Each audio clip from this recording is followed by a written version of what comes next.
Hey, it's Justin Pautonnier here on the Mixed Morning Grind. Joining me this morning as we showcase Gibbons on our Heartland tour is the mayor of Gibbons, Dan Deck. Dan, how are you? Very good, Justin. It's great to be with you today. It's a little cooler than it was last week, so that's a bit of a break, but I'm not going to complain about the heat.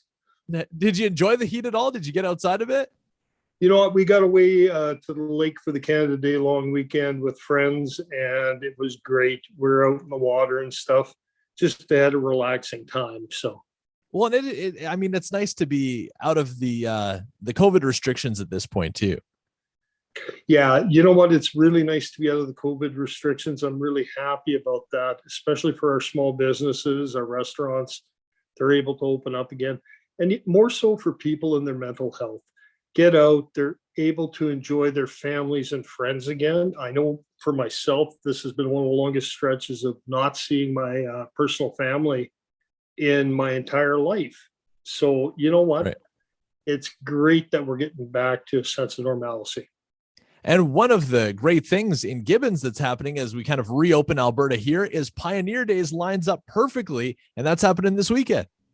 Absolutely. We're going to kick things off on Friday night with our drive-in. It was voted on that we'll be showing Jurassic Park, which is the choice of the town. So that'll be down by the museum grounds in the open area, and we'll have popcorn and people will be able to come out and do a drive-in theater.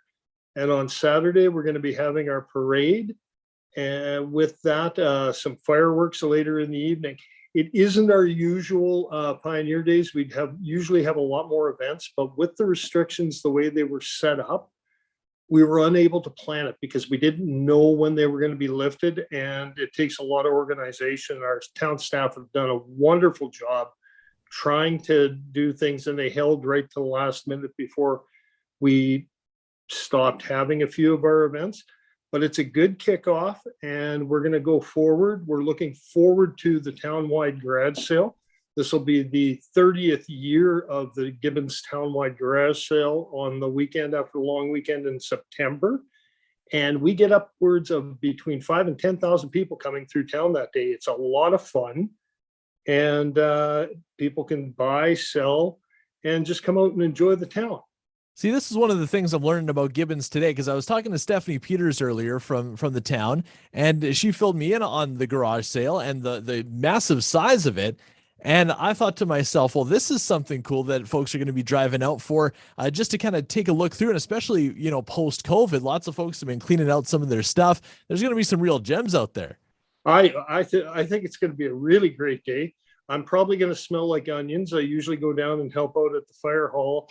They do a charity barbecue every year with the best burgers in town. So Oh, the mayor fries onions, and you know what? The money goes to a great cause. And the rest of the vendors around town really try hard to engage the public, the people who come to town and sell, the people who are having the garage sales around town. It gets you a good look around town, see our new developments, see what we've got going on. In that way, anyone wants to come and join our friendly community, we're really happy to see them. well, I think that's my lunch plans for Saturday. There you go. If you're cooking the onions, I want a little taste of that. Absolutely. Come on out during the townwide garage sale in September, and I will make sure you get some. Beautiful. Now, also, Dan, let's talk a little bit about your background with the town of Gibbons. And so how did you originally make it to Gibbons? Were you born and raised there? Did you come a little bit later on? No, actually, my wife and family and I, we lived in Bonaccord for about 7, 8 years. And then we went up to McMurray with my work. I worked for Alberta Health. Then we came back to Gibbons, and we've been here since 2011. And we've always been involved in the community. My wife's a volunteer with Victim Services. She used to volunteer on the ambulance service as a volunteer firefighter, as well as both of my kids were at one point in time. I stay involved with the Ag Society, and we just absolutely love the Gibbons and the whole area within Sturgeon County. And it's our home. We just bought our second home actually in Gibbons. We've downsized. We're are almost empty nesters. So now we bought a fixer-upper, and we're keeping busy with that. Awesome. Now, as far as running for mayor, I mean, that's a little bit of a different story as far as, being involved in the community and putting your name out there for public office. When did you make that decision, and how long did that process take from you thinking, okay, well, maybe this is something I should do, to hitting it in person? I was on council before when we lived in Bonaccord and stuff. So I'd been elected to 2 terms there before we moved up to McMurray. And when we got back from McMurray to Gibbons, I'm good friends with one of our former mayors, and he actually asked me to run, and I was like, "Oh, I don't know. I'd love to be on council," but he was retiring. I ran, I lost, and I was like, I was okay with it, because I don't do it for money. I don't do it for status. It's about doing for your community. Throughout the next 4 years, people kept asking me, "You're going to run again? You're going to," and you know what? I went, "Yeah, I will." It fit with my family and with my life. And the great thing is, you know what? The wonderful people of Gibbons elected me. And it's been my honor and privilege to serve as mayor for the past 4 years. And I'm hoping for another 4 years. It would be my honor and privilege to do it again. So you're looking forward to the municipal election coming up in the fall. You're going for it again. Absolutely. I don't do any campaigning until after the actual campaign date closes. You aren't an official candidate technically until that's done on noon of the 16th. So why would you want to inundate people? We all are sick of election coverage in Alberta and Canada and signs and everything else. You know what? I like municipal elections. It's a 30-day window. Get out, knock on the doors, talk to the people. It'll be great to get out and talk to people again. That's one of the things I missed with COVID, with no community events, not even visiting friends, right? You've done your driveway visits, but you really haven't gone out and seen people. So it'll be actually really refreshing to get out and talk to everyone again. Well, and see, this is one of the things that I kind of wonder with folks who have been in office like you, is because I see younger people, maybe my age or a little bit younger, and they always seem to think, and this is kind of a broad term, but I'm just generalizing here, that they think on these broad scales of large scale national, international causes, but really where the most change is enacted is in local communities. And so I'm wondering what it'll take, do you think, Dan, to get more young people out and either getting involved in local communities or running for local office? You know what? I think one of the most important things is people need to get out and volunteer, be it your Ag Society, your Museum Society, Library Board, and that. Get involved with your food bank. And if you can commit the time to that, then you can look at committing the time to running for office, because it is a time commitment. And I always felt like, I coached my son in football and different things. When you're coaching your kids in that, that's not really altruistic, right? You're doing something. Yes, I love it. Had great fun doing it, but it's the outside one. It's serving on the community services boards, on the assessment review boards, the ones that aren't a lot of fun, but it also teaches you and you learn. The biggest thing is, this is my 3rd elected term. I am still learning today. I love municipal politics because we don't have to carry a party banner in any way. And to me, that's the best thing. Yeah. And the most important act in the Municipal Government Act states, you must do what's best for your community, not your neighbor, not your neighborhood, not your buddy down the block, and not yourself. You should probably, at some point in time during a term, anger somebody because you've made a decision they're not going to like, but you made it for the right reasons. You made it for the reason that you were doing what's best for your community. Municipal politicians are the only ones who can be held financially responsible for the decisions they make. I'd love to put that back on the province and the feds. I love not being beholden to a party or anything else. And this is where you can affect change. It doesn't come fast. Mayors, councilors, we've only got one vote each, right? The mayor doesn't get to tell the town staff what to do. The mayor gets to talk to the CAO and make a suggestion, but he better clarify it with his council, because we have 6 councilors and myself. It takes at least 4 of them to vote to make something change.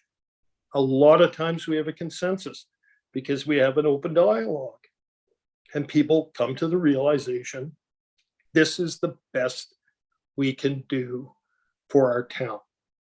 And you know what? Sometimes it gets a bit heated, but at the end, you make that best decision and you move forward.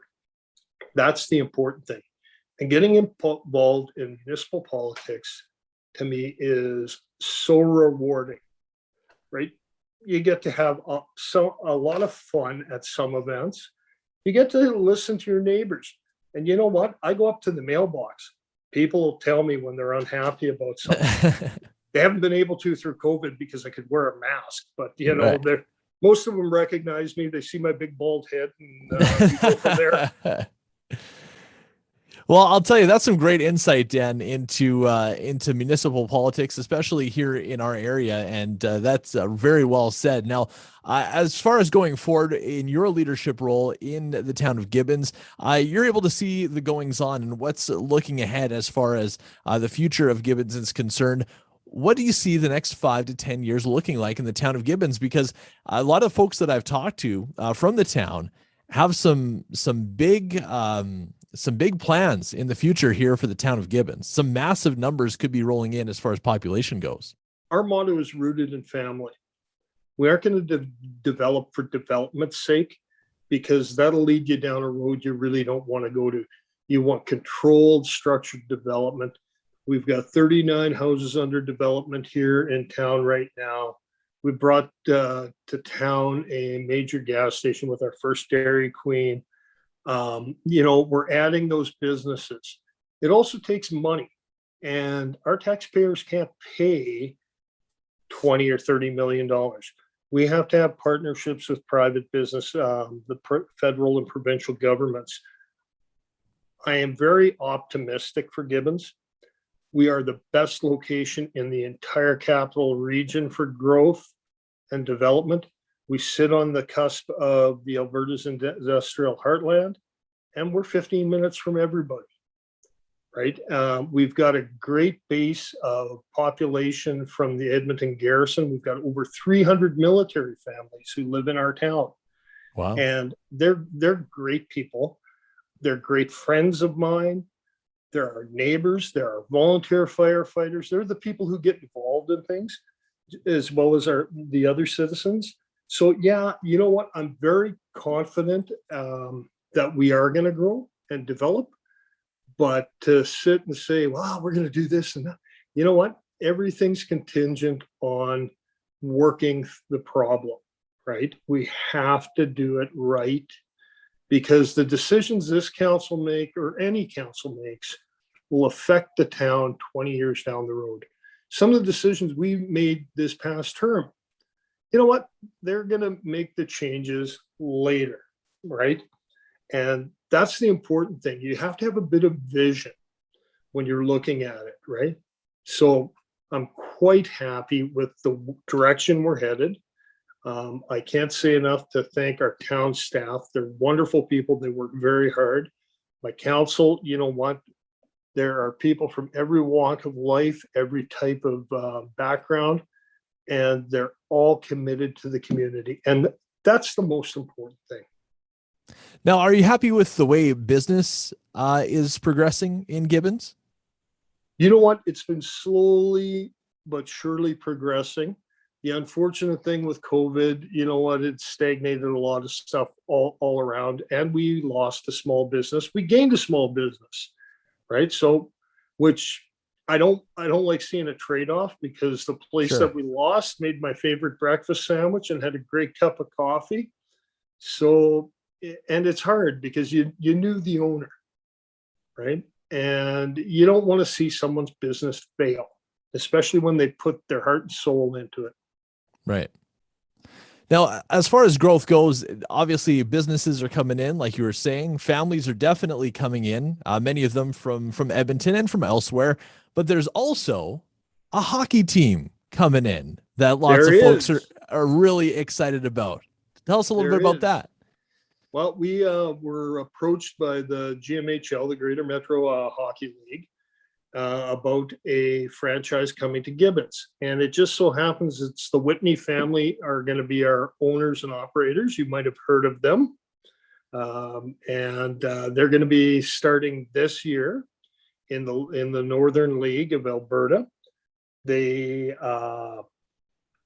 have no name as of yet. I believe we're going to be having a name the team contest sometime in the fall. I wouldn't mind the Canadians because my team's playing in the Stanley Cup final still. So, Well, for the that's first time that's a question I forever. was going to ask you, Dan. Is there a team name that kind of comes to mind that you'd think, well, maybe that would work, or maybe a couple of names that would kind of fit the community? Because it's always an exciting thing. It happened with the Edmonton football team, with that new Seattle NHL team. It's always builds a lot of excitement when you see a new team to be announced, because that's the jerseys folks are going to be wearing around Gibbons for a long time to come. Well, and you know, I'm joking about the Canadians because that would be tapping into Bonneville's legacy. But you For know, sure. there's the Grizzlies. It could That's the first be. name that came to my mind. Well, you know what? Our middle school is the Gibbons Right. Grizzlies. You know, that's always been a town name. They have some pretty good colors.